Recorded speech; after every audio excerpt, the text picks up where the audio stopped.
Hey guys, what's happening? In today's video, we're going to be talking about how we made the choice for going from distance learning to homeschooling. So if you are sort of struggling with that decision and you live in Canada and you've been back and forth for a little bit, I'm going to give you a little insight into our own journey of how we went from in-person learning to distance learning to homeschooling and why we made that choice. And this is more specific for those of you parents out there that live in Canada, that live in Ontario. So I'm hoping that I can give you a little bit of an insight of not only the process, but also how it's going and how it's different, because I think that so many of you are just a little bit scared of pulling the trigger because of lack of information. So hopefully this video will kind of help you clarify a little bit of like a few things.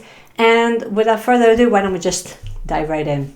Okay, so first and foremost, I wanted to kind of go through each of the steps and each of the options that are available. Mainly because I was actually curious. I wanted to, before I said yes or no to distance learning, I wanted to actually try it out. Like I wanted to sort of have that experience, have that frustration for myself before I could say, yep, that's definitely not for us. And maybe you might actually just skip that altogether. A little background with us. We have 2 children. My youngest is 5, so she's in senior kindergarten this year. And my oldest is 8, and she is in grade 4 currently. And then of course, as most of you know, I'm also expecting my 3rd baby. So I'm in my 2nd trimester right now. And so why are we choosing, why did we switch from this magical thing called distance learning that seemed like, you know, fairy dust and unicorns all of a sudden? Well, here's what happened. Basically, we switched because I just thought, especially for my 4th grader, to be like a mass commitment. Like it was like no joke. So we started our day off at 8:30. Our first call started at 8:30, and then it goes until 9:30. And then you get a 15-minute break. And then you go in for another maybe 45 minutes to an hour. And then you get another break. And then eventually you make it to 11:30 where you get your lunch. So your lunch is another 45 minutes. And then from there, from 12:15 to maybe about, I think 1:15 or 1 o'clock, you get your next set of learning. And then you get another 15-minute break. And then after that, it's like either individual learning or you're staying logged in. Either way, you're essentially in front of the computer until about 2 o'clock, 2 to 3 o'clock in the afternoon, because they were sort of trying to mimic the same schedule as a normal traditional school would, which in and of itself is already crazy to me because you're not in person. Like in-person learning, you're going through different activities. Sometimes you're outside, sometimes you're having a lunch, sometimes you're going for a walk. So there's all of those different activities that you're doing throughout the day rather than just sitting stable, staring at a screen. So that's step number 1. So I found the screen time to be extremely excessive. And as a parent, I also found that, oh my gosh, like you need to log in again. Oh, okay. Now you have 15 minutes. Let's just get you outside so that you kind of get a little bit of exercise. Like I found that to be so stressful, you guys, that like it was more stressful on me than on her. She was just sort of like, yeah, okay, I guess I'm going to go outside. Now I guess I'm going to come back inside. I guess I'm going to have a snack. And yes, I'm going to make sure that I'm going to mute my microphone. And it's just like, not very much time was actually spent on actually learning. It was a lot more time spent on the tech. It was a lot more time spent on here's how you log in and here's how you get your assignments, which I totally get you. I think that that's very important. But at some point, we need to get to the point where we're starting to like learn something. We're starting to go through actual like the different subjects and keep them interesting. And to be honest, you don't need to log in that many times in a day. You could be giving individual work, you know, you could be reading, or you could be working through a worksheet, or all of those things could be done in gaps of time without having to log in and having to physically be in front of a screen just so that you're watching my child actually getting the work done. So that was step number 1. Step number 2, I found 8:30 to be way too early for us. Usually between 8:30 until 9, we take our dogs out for a walk. So we consistently had to skip that pretty much every single day while they were in distance learning. And I think one of the biggest things was that sort of like put the nail in the coffin was when I started researching how your day would run on homeschooling versus how your day would run on distance learning. I found that with homeschooling, I gained all of the freedom that I was truly seeking. Because keep in mind, like, I run a business and I also work in my own clinic, and then I also run a channel, and I'm also homeschooling now. So I needed that level of flexibility where I'm not tied to the computer. I can't always be home at like 8:30 exactly, or at 9:45 exactly. I needed that freedom where I could say, you know what, today we're going to start at 9:30. Tomorrow we can start at 10 a.m. And the same learning can still get done, but it does not have to happen in front of a screen in that excessive nature. You know what I mean? Like, it just felt obnoxious to me. So that was one of the reasons. And then obviously the big concern was that they were not really learning anything, and that really bothered me. And that really bothered me even while they were in class, which sounds mean, but you kind of review what they're learning versus what they could be learning, and then you're just like, oh my god, it's like night and day. And I mean, in a separate video we will go through, and I will bring you guys along of the different curriculum choices, especially if you're in Ontario. If you wanted to have Ontario specific ones, I have a couple of recommendations for you. But if you wanted to kind of break out of that shell at least a little bit, I have some recommendations for you. So we will go through that in a separate video because I don't want to make this like 10 hours long.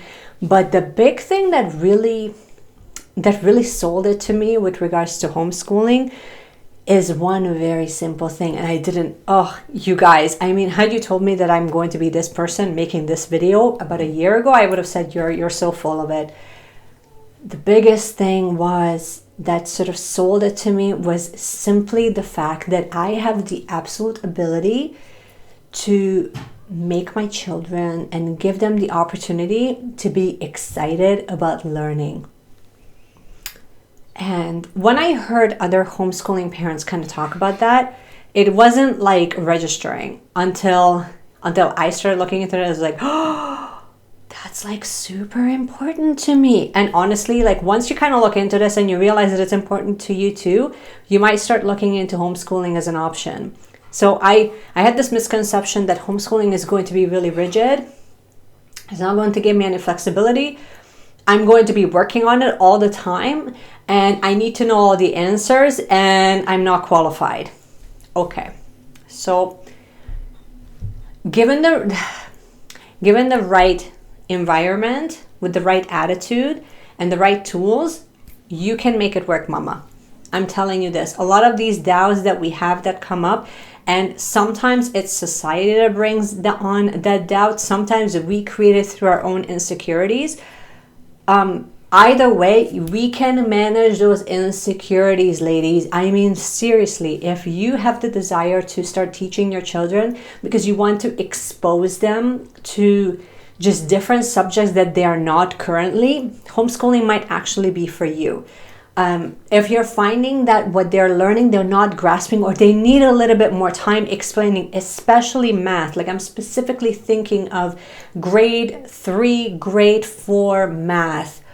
Ooh, in school, they start building on basic concepts so quickly without having a strong foundation, even just on, like, I'll give you an easy example, like multiplication would be one of those base foundations. And until you hammer that in and find like a really good method where you can hammer that in, you're sort of like, you're building concepts on top of it without, it just kind of falls apart. Like they kind of keep that in their memory for maybe like 2 minutes, and then after that, a week later, you revisit that same lesson and they're like, I have no idea what you're talking about.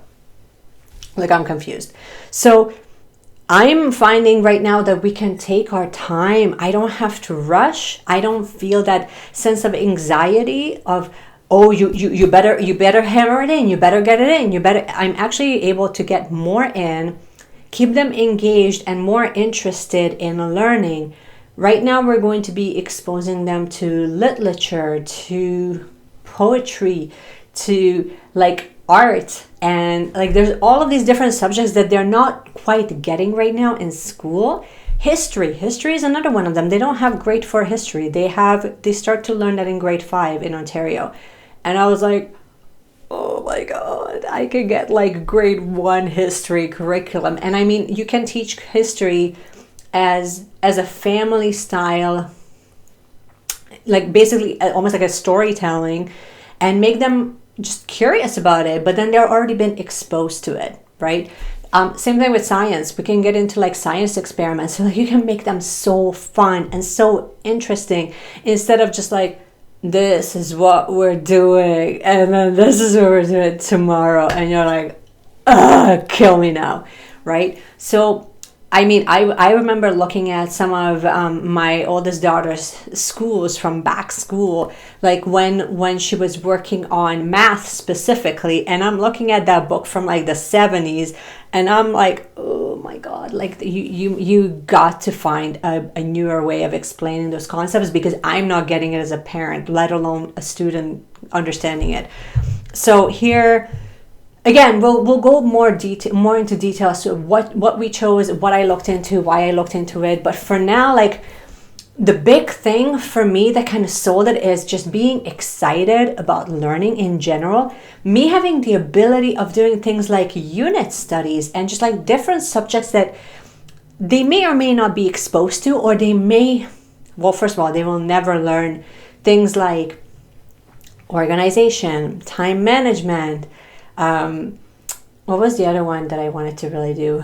Proper nutrition, mind, body, soul connection. Like they're not going to get like mindfulness. They're not going to really learn much about that. They might learn basics of meditation at best, stress management techniques, all of those things that you would potentially learn at like personal development seminar. I'm hoping that we can just weave all of those things in. Cooking is going to be another one that we're going to do together. And I mean, can we do all of those things even when they're in school? We totally could, but it's so much simpler when you have that environment that is already created where you can learn that. Like with history and specifically, I didn't realize that history would be a big deal to me because I didn't care too much about it and I hated it in school. Here's when it became a big deal. I'll just paint you a quick picture and then you'll totally get me on this. So in Canada, they're going to learn Canadian history and probably North American history, maybe. We'll find out next year. But they're not really going to learn much about European history. Or maybe they will, but they're not going to learn about it in the detail that I kind of wish that they would. Because like I'm from Europe. My husband's from Europe. Our entire family is European. So let's talk culture. Let's talk history. Let's talk, where did those monuments come from? Where did those, like, what happened with those wars? What happened with those castles? What happened with those islands? Why was there a war? What happened? Where did those traditions and those, like, where did those foods come from? Why did we eat the way that we did? Why did we do those practices the way that we did? Why was that important? That's when I feel like we have the opportunity to not only expose them to that, but then also you have 2 generations that can speak to that, right? That's where this becomes important. And when I realized that, it like legit, like even right now, it gives me goosebumps because I wanted them to learn that from us. I wanted them to learn, okay, where's Croatia? Where's Hungary? Why are we eating that way? What were those wars? Who are those kings? What were those lessons? What were those takeaways that we had from that? Why was that so different than what we have here in Canada? How old is Canada? How old is Europe? How old are those countries, right? Totally different worlds and totally different cultures. And then when you kind of connect the dots of how they're all interconnected and what actually changed and what is today, then they're starting to like sort of build a picture in their minds, but then it also allows them critical thinking, which is another thing that I really, really wanted them to learn. I wanted them to start challenging the system if it's not working. I wanted them to look at alternative ways of learning if it's available to them. You know what I mean? And I'm not sure that the school would be able to give that environment for them where the focus can be on actually learning versus the focus can be on how to manipulate things in a way that it really serves the government more than it serves children, if that makes sense. And I mean, some of you might, and honestly, I'm telling you this ahead of time, it will likely not be for you. It might not be for you, and don't feel bad, but just go down that rabbit hole and start just questioning. Just question. Maybe it's for you. Like I really like that idea that whenever I have a new idea, I date that idea. I take it on a date. I take it on a couple of dates. I entertain that idea of the what if. What if it's right for us? What if it's not right for us? What are the obstacles? What are the hard days look like? Because there's going to be hard days in anything that you get started on. It's going to be hard days when they go into school. There's going to be hard days when they're doing distance learning, and there's going to be hard days when they're doing homeschooling. So don't let that be like, oh, it was a simpler solution. It might be simpler, or it might be more straightforward for you, but I'm telling you, you need to know why you wanted to do it in the first place. If you're clear on that, then it will just kind of get you through those humps. You know what I mean? It'll get you through those days when you're just like, what? Like, I'm over my head right now. And I might get to that point. We'll see. And I figured that whether this journey lasts for 3 months or this journey lasts for 3 years, it doesn't matter. But I wanted to just give my children the opportunity to learn from an alternative source and just entertain the idea for however long it will last for. And I don't want to make this about me. I want to make it really about their education, which is ultimately the most important thing for me. So whether that learning comes from me, or it comes from a tutor, or it comes from a teacher, or it comes from a screen, like, that will be the best option for them. So this is sort of where we're at, but I wanted to kind of give you guys a difference between how the two kind of works, and potentially maybe ease a little bit of your worries, because this is sort of what I was looking at 2 months ago when I was just kind of going down the rabbit hole of looking at different options. So maybe this is what you needed to see. But stay tuned for the next video where we're going to be talking specifically about curriculums, curriculum choices, and why we chose what we chose. This is all I wanted to share with you guys. In the comments, here's a question of the day. Let me know in the comments if you are homeschooling, if you are distance learning, what are you doing and how is it going? That's all I have for you guys. Thank you so much for watching. I hope that you have enjoyed this video. If you did, you can give me a thumbs up. You can also subscribe to the channel and hit the notification bell so you get actually notified whenever we release a new video. And in the meanwhile, just keep learning, you guys. Keep shining your light, and I will see you guys again in my next video. Bye. Nothing like recording an entire video just so that you realize that you had no audio. Fantastic. Hey guys, what's